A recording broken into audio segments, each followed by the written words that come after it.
Guys सबैलाई नमस्कार छ सम्पूर्णलाई।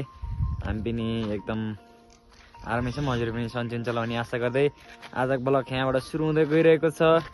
फाइनली ग्याङ है, हामी चाहिँ आज धेरै लामो समयपछि हल्का भिडियो आइरहेको छ, किनभने चाहिँ हल्का सन्चो थिएन नि त, त्यसैले बल खेल्न जाने कार्यक्रममा छ म्याच चाहिँ हामी फाइनली होइन। अनि त्यही हो, बल चाहिँ हामी पहिलो त्यहाँ खेल्थ्यौँ होइन, हाम्रो पुरानो स्कुल त्यहाँ हो नि त, गब्दी स्कुल भन्ने होइन, एकदम बवाल छ त्यहाँ पनि।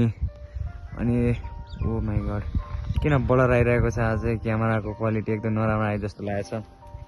जे भए पनि भिडियो चाहिँ हाल्नु पऱ्यो नि त, जस्तो आए पनि। के छ भाइ, यहीँ जान नमस्ते टक्कै बोले दाइले आशीर्वाद साथीहरू होइन। त्यही अब हामी चाहिँ फाइनली केटाहरू गइसकेका छन् बल खेल्न। अब गेम छ अरे कहाँ अरे, यो आउने शनिबार चाहिँ सातला भन्ने ठाउँमा, त्यसैले चाहिँ हामी त्यसको लागि तयारी गर्न लागेको छौँ।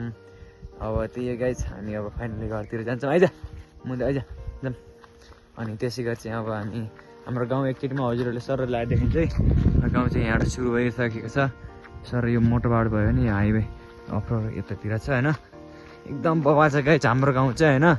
मैले भनिरहेको छु, तिम्रो काठ गल्ती चाहिँ एकदम बवाल छ क्या। त्यही हो, अब भिडियो चाहिँ हाल्छु रेगुलर, सो त्यो चाहिँ भिडियो हेरिदिनु होला, साथ दिनु होला। हस् गाइज, धन्यवाद भन्दै यहाँबाट बिदा हुन्छु। भिडियो चाहिँ रेगुलर आउँछ। हस्, जय नेपाल।